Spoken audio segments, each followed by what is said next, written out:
దాంట్లో కిరాణా షాప్ నడుపుతూ ఆ కిరాణా షాప్ లో వచ్చే వాళ్ళందరికీ కూడా వీళ్ళు గాంజా అమ్ముతారని చెప్పి వాళ్ళందరికీ తెలుసు. సో వచ్చిన వాళ్ళంతా కూడా వీళ్ళకి క్యాష్ ఇవ్వటము లేదా ఆ క్యూఆర్ కోడ్స్ ప్రతి షాప్ లో మీరు చూస్తుంటారు, కిరాణా షాప్ లో ఆ క్యూఆర్ కోడ్ లో ఉంటారు. క్యూఆర్ కోడ్ లో కూడా వీళ్ళకి బ్యాంక్ లో ఈ డబ్బులు అనేది పడుతున్నాయి. అయితే వీళ్ళు ధూల్పేట్ నుంచి అండ్ అదర్ సోర్సెస్ నుంచి వీళ్ళు గాంజా తీసుకొచ్చి ఇంట్లో చిన్న చిన్న ప్యాకెట్స్ ఒక 5 గ్రాములు 10 గ్రాములు లాగా వీళ్ళు తయారు చేసి అవన్నీ కూడా ఈ కిరాణా షాప్ లో వీళ్ళు అమ్ముతున్నారు. అయితే ఈ మొత్తం ఈ 2 కిరాణా షాప్స్ కూడా వీళ్ళంతా relatives, Gautam Singh and Neetubai and వాళ్ళ అత్త మధుబాయ్, వీళ్ళందరూ కూడా రిలేటివ్సే అండ్ ఫ్రెండ్స్, వీళ్ళందరూ కూడా చేస్తున్నారు. అయితే 1 kg వీళ్ళు ప్రొక్యూర్ చేసుకునేది.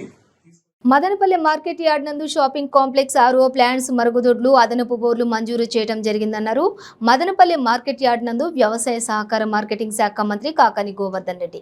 వివిధ అభివృద్ధి పనులకు భూమి పూజ కూడా నిర్వహించారు.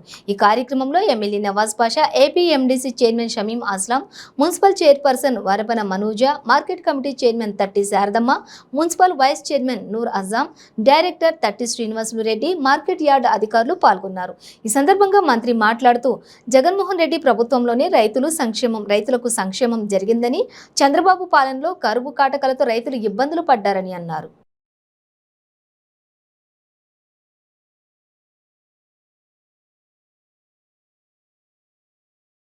ఈరోజు నూతనంగా ఏర్పడినటువంటి అన్నమయ్య జిల్లాకు సంబంధించి ఇన్ఛార్జి మంత్రులని నియోజకవర్గాల వారీగా అధికారులందరితో కలిసి సమీక్షించాలనేటువంటి ఒక నిర్ణయాన్ని ప్రభుత్వం తీసుకుని అందులో భాగంగా ఇప్పటికే రాయచోటి నియోజకవర్గానికి సంబంధించినటువంటి సమీక్ష పూర్తయింది. ఈరోజు మదనపల్లిలో ఈలేరు, కంబళ్లపల్లి, మదనపల్లి నియోజకవర్గాలకు సంబంధించి శాసనసభ్యులుగా ఉన్నటువంటి చింతల రామచంద్రారెడ్డి గారు, పెద్దిరెడ్డి ద్వారకనాథ్ రెడ్డి గారు, నవాజ్ బాషా గారు, 3 ఎమ్మెల్యేలతో కలిసి నేను, నాతో పాటు జిల్లా కలెక్టర్ గారు, జాయింట్ కలెక్టర్ గారు, ఇతర ఉన్నతాధికారులు అందరం కలిసి సమీక్షా సమావేశం నిర్వహించడం జరిగింది. ఈ 3 సమీక్షలు పూర్తి చేశాం. పొద్దుటి నుంచి సాయంత్రం వరకు అన్ని విభాగాలకు సంబంధించి ప్రభుత్వం అందిస్తున్నటువంటి సంక్షేమ కార్యక్రమాలు, నియోజకవర్గ స్థాయిలో జరుగుతున్నటువంటి అభివృద్ధి కార్యక్రమాల మీద సమీక్షించి అధికారులందరికీ కూడా సూచనలు సలహాలు ఇవ్వడం జరిగింది. శాసనసభ్యులు వాళ్ళకు ఉన్నటువంటి సమస్యలను కూడా ఈ సమావేశం దృష్టికి తీసుకురావడం జరిగింది. ఇప్పటికే జిల్లా కలెక్టర్ గారు కొన్నిటి మీద చర్యలు తీసుకున్నారు. తీసుకోవాల్సినటువంటి చర్యలు ఏదైనా ఉన్నా సరే వాటిని తీసుకోవాలనేటువంటి నిర్ణయం తీసుకుని జిల్లా స్థాయిలో ఏ పనులైతే మనం పూర్తి చేసుకోగలిగామో వాటిని సీక్రికేట్ చేశాం. ఆ పనులన్నింటినీ జిల్లా స్థాయిలోనే జిల్లా కలెక్టర్ గారు ఆధ్వర్యంలో పరిష్కరిస్తారు. రాష్ట్ర స్థాయి, జిల్లా పరిధి దాటి వెళ్ళేటువంటి పనులు ఏదన్నా ఉంటే రాష్ట్ర స్థాయిలో వాటిని గౌరవ శాసనసభ్యులు, వాళ్ళతో పాటు జిల్లా కలెక్టర్ గారు, ఇన్ఛార్జ్ మినిస్టర్గా నేను రాష్ట్ర ప్రభుత్వం దృష్టికి తీసుకువెళ్ళి ఆ సమస్యలన్నింటినీ కూడా పరిష్కరించేటువంటి దిశగా చర్యలు తీసుకోవడం జరుగుతుంది. రాష్ట్ర చరిత్రలో ఎన్నడూ లేనటువంటి విధంగా ఈరోజు సంక్షేమ కార్యక్రమాలు అమలు చేస్తున్నటువంటి ఘనత ఈ రాష్ట్ర ముఖ్యమంత్రి జగన్మోహన్ రెడ్డి గారు. సంక్షేమ కార్యక్రమాల పట్ల ప్రజలు, ప్రజాప్రతినిధులు అందరూ సంతృప్తిని వ్యక్తం చేయడం జరిగింది. సుదీర్ఘకాలంగా అపరిష్కృతంగా ఉన్నటువంటి అనేక సమస్యలను మనం పరిష్కరిస్తున్నాం. ఇళ్ల స్థలాలు లేనటువంటి నిరుపేదలకు ఇల్లు ఇవ్వడం. అనంతపురం జిల్లా తాడిపత్రిలో రోడ్లు ప్రజల సౌకర్యాల కోసం తాను పోరాటం చేస్తున్నట్లు జేసీ ప్రభాకర్ రెడ్డి పేర్కొన్నారు. ఎమ్మెల్యే చెప్పింది చేయడానికి పోలీసు బలగం అంతా కూడా జరిగిందని విమర్శించారు. ఈ క్రమంలో 3 రోజుల్లో పోలీసులకైనా ఖర్చు 25 లక్షలని చెప్పారు. ఇదే డబ్బుతో జూనియర్ కాలేజీ కాంపౌండ్ వాల్ నిర్మించవచ్చని అన్నారు. తన మీద అక్రమంగా కేసులు పెట్టారన్న జేసీ పీడీ యాక్ట్ కూడా పెడతారని మండిపడ్డారు. మరోవైపు తాడిపత్రిలో వివాదాస్పదంగా మారినటువంటి ప్రభుత్వ జూనియర్ కళాశాల ప్రహరీ నిర్మాణ పనులను నిలుపుదల చేయాలని హైకోర్టు స్టే విధిస్తూ ఉత్తర్వులు జారీ చేసింది. మాస్టర్ ప్లాన్ తోటి అనుసరించకుండా ప్రహరీ నిర్మిస్తున్నారని జేసీ ప్రధాన అనుచరుడు సిలాస్ హైకోర్టును ఆశ్రయించగా స్టే విధించినట్లుగా తెలిపారు. 2 వారాల పాటు పనులు నిలిపేసి కౌంటర్ దాఖలు చేయాలని అధికారులకు నోటీసులు అందినట్లు తెలిపారు.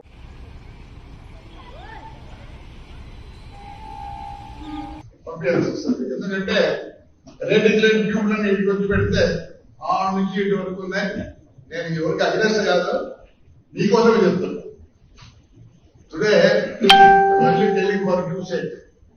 Don't interview everybody. If any authentic is there it make నువ్వు ఎవరా చెప్పేదంటే నీ ఇష్టం. నమస్కారం. ఫస్ట్ ఈరోజు నేను పాయింట్ వైజ్ మాట్లాడాలి.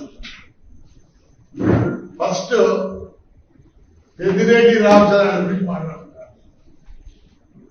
అన్నా నిజం చెప్తున్నా, నువ్వంటే నాకు ఎంతో అమితమైన గౌరవం, మిత్రులంటే కూడా. యంగ్ మ్యాన్, కానీ ఎక్కడికంటే అక్కడ దిగజారి తెలియనివాడు చెప్తే దాని గురించి పైకి ఫోన్ చేసి ఆయన సజ్జలు. I don't compare with you please, I'm sorry.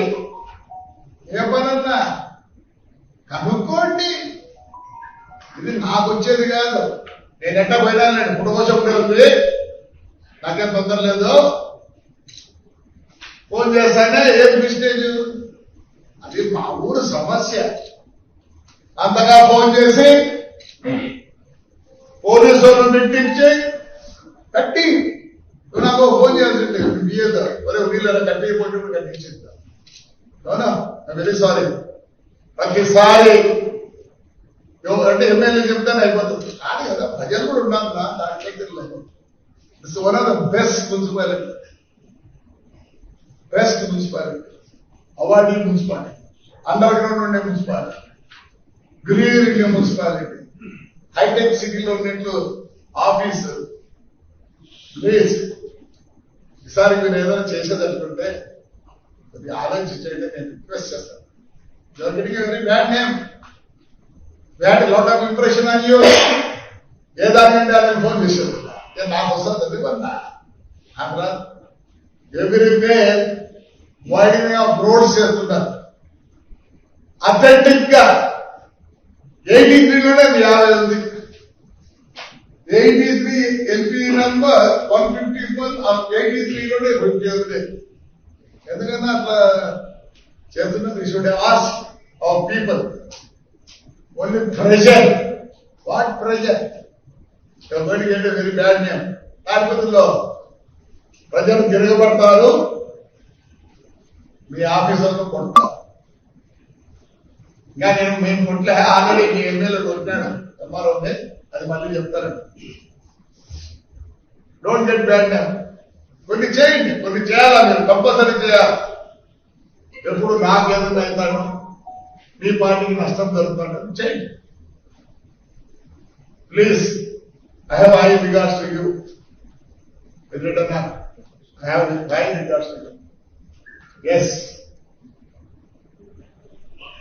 ఒకటి పోలీస్ దొంగ ఓట్ల విషయంలో అధికార ప్రతిపక్ష నేతల మధ్య మాటల యుద్ధం కొనసాగుతున్న వేళ దొంగ ఓట్లపై మాజీ మంత్రి బాలినేని శ్రీనివాసరెడ్డి సెన్సేషనల్ కామెంట్స్ చేశారు. ఒంగోలు నియోజకవర్గంలో దొంగ ఓట్లు తొలగించాలని అధికారులకు దండం పెట్టి చెప్పానని మాజీ మంత్రి బాలినేని చెప్పారు. ధైర్యం ఉంటే ఏ పార్టీ వారైనా వచ్చి దొంగ ఓట్లు తీసేయించే కార్యక్రమం చేపట్టాలన్నారు. గతంలో డబుల్ ఎంట్రీలు చేయించుకుని దొంగ ఓట్లు చేర్పించారని అన్నారు. గత ప్రభుత్వ హయాంలో 15,000 దొంగ ఓట్లు చేర్పించారని, సర్వే చేయించి మొత్తం తీసేయాలని అధికారులను ఆదేశించారని మాజీ మంత్రి బాలినేని తెలిపారు. ఒంగోలు నియోజకవర్గంలో కలెక్టర్ గారికి, జేసీ గారికి, అందరికి కూడా అధికారులు అందరూ కూడా దండం పెట్టి చెప్పా, ఒంగోలు దొంగ ఓట్లు ఉన్నాయి, మొత్తం పీకేయండి అని. ధైర్యం ఉంటే ఏ పార్టీ అయినా వచ్చి దొంగ ఓట్లన్నీ పీకే ఇచ్చే కార్యక్రమం చేయండి. నేను క్లియర్గా చెప్పాను, అడగండి జేసీ గారు. ఏంటండి మీరు మామూలుగా అధికార పార్టీ ఇటు చెప్పరు, మీరు ఇటు చెప్తున్నారు ఏందన్నారు.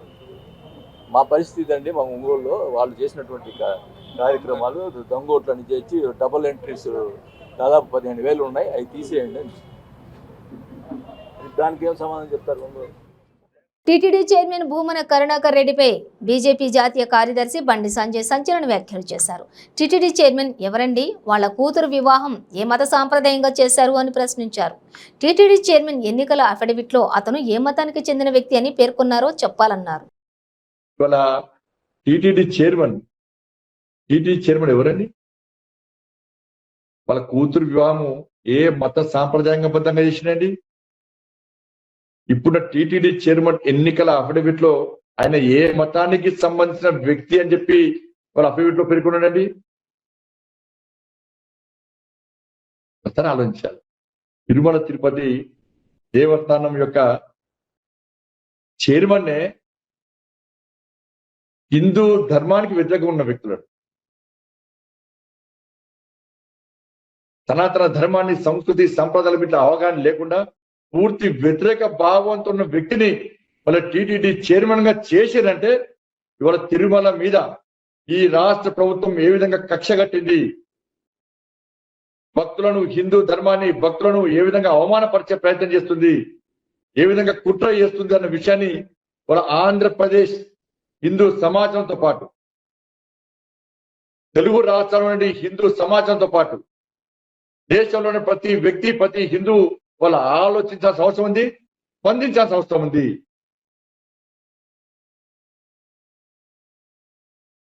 పాపం టీటీడీ చైర్మన్ గారికి అడవులో ఉన్న విషయం తెలియదట. అసలు పుష్ప సినిమా చూపడితే చేస్తారనుకుంటాను. పుష్ప సినిమాలో ఆ తిరుమల కొండ పైన ఏ విధంగా అడవులు ఉంటే, మరి అడవులు లేకుంటే పుల్లెట్లు వచ్చినాయి, ఈ మధ్యలో వచ్చినాయి పుల్లుడు, ఈ మధ్య వచ్చిన కావచ్చు. ఆ చెట్లని తర్వాత వచ్చిన ప్రభుత్వాలు నాటినాయి కావచ్చు చెట్లు అని చెప్పి. విజయనగరం పట్టణం పరిధిలోని 12 ఇళ్లలో దొంగతనాలకు పాల్పడిన సిఆర్పీఎఫ్ కానిస్టేబుళ్లను పోలీసులు అరెస్ట్ చేశారు. నిందితుల వద్ద నుంచి 27 తులాల బంగారు ఆభరణాలు, 6 కిలోల వెండిని స్వాధీనం చేసుకున్నట్లు Vizianagaram DSP R Govindarao media సమావేశంలో తెలిపారు. మెంటాడ మండలానికి చెందిన కె శ్రీనివాసరావు గతంలో సిఆర్పీఎఫ్ కానిస్టేబుల్ గా 10 సంవత్సరాలు పనిచేసి ఉద్యోగం మానేశాడని చెప్పి చెడు వ్యసనాలకు కూడా అలవాటు పడ్డాడన్నారు. కొంచెం విపరీతంగా రావడం జరుగుతుంది. దానిపైన మా జిల్లా ఎస్పీ గారి సూచనల మేరకు ఎస్సీ ముఖరం చేయడం జరిగింది. అందులో భాగంగా 1 టౌను, 2 టౌను సిఐలకి, వారి సిబ్బందికి ప్రత్యేక ఉత్తర్వులు ఇచ్చి ఎలాగైనా ఈ నేరాలు ఛేదించమని చెప్పడం జరిగింది. దాంతో ఈ గస్తీలో భాగంగా, ఈ నిఘాలో భాగంగా నిన్న 4 గంటలకు గురజాడ స్కూల్ దగ్గరలో మాకు ఒక నేరస్తుడు ఇన్ఫర్మేషన్ మీద మా సిఐ గారు, వారి క్రైమ్ సిబ్బంది, అలాగే మన క్రైమ్ ఎస్ఐ గారు అశోక్ కుమార్, వాళ్ళ సిబ్బంది వీళ్ళంతా ముద్దాయిని పట్టుకోవడం జరిగింది. ఆ ముద్దాయిని తదుపరి విచారణ చేయగా ఆయన గత 1 year నుంచి కూడా విజయనగరంలో దఫదఫాలుగా 12 నేరాలు చేసినట్లు ఒప్పుకున్నాడు. అందులో విజయనగరం 1 టౌన్ సంబంధించి 7 నేరాలు, 2 టౌన్ సంబంధించి 5 నేరాలు. అయితే అతని వద్ద నుండి మొత్తం 27 తులాల గోల్డ్, అదేవిధంగా 6 కేజీల వెండి తీసుకొచ్చుకోవడం అయింది. ఆ ముద్దాయి పేరేమో కె శ్రీనివాసరావు. ఆయన ఉడవపల్లిలో ఉంటూ ఈ నేరాలు చేయడం జరిగింది. గత 1 year నుంచి కూడా ఆయనకి ఒక ప్రత్యేకంగా ఇది అంటే ఉడా కాలనీ ప్లస్ బాబామెట్ట ఈ ప్రాంతాలు ఎంచుకొని నేరాలు చేయడం జరిగింది. మరి ఈ నిఘా మా సిబ్బంది నిఘా వల్ల అతను పట్టుకోవడం జరిగింది.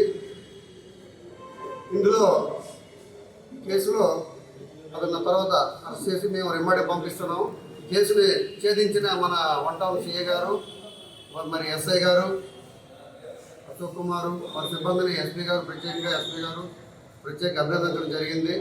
మరి వారికి కూడా ఈ ప్రత్యేక రివార్డు కూడా ఇస్తామని ఎస్పీ గారు చెప్పడం జరిగింది.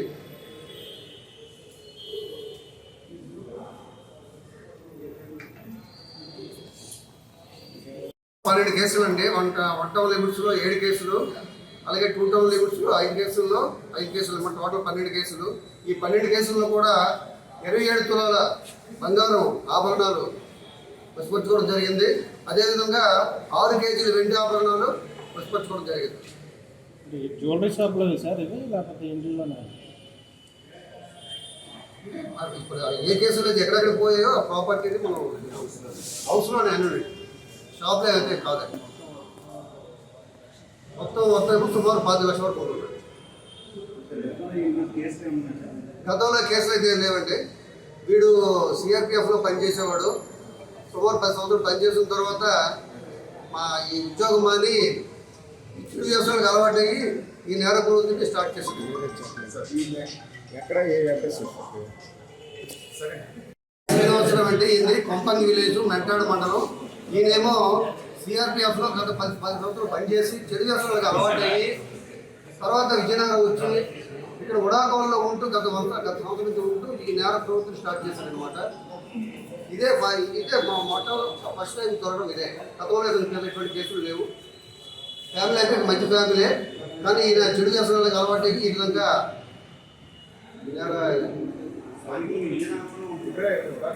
ఉడాకాలంలో వీళ్ళు అద్దె తీసుకుని ఉంటూ ఈ పని. బులెటిన్ ముగించే ముందు హెడ్లైన్స్ మరోసారి. ప్రతిపక్షాలపై కామెంట్లపై మంత్రి జగదీష్ రెడ్డి కౌంటర్. ముందస్తు టికెట్ల ప్రకటనతో ప్రతిపక్షాలన్నీ కకావికలమయ్యాయని వ్యాఖ్య.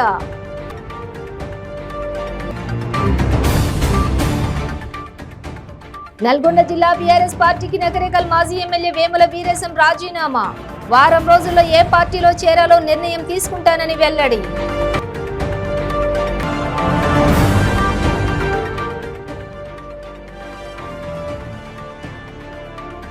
హైదరాబాద్ లో కదం తొక్కిన జీహెచ్ఎంసీ కార్మికులు, పర్మనెంట్ చేయాలని డిమాండ్.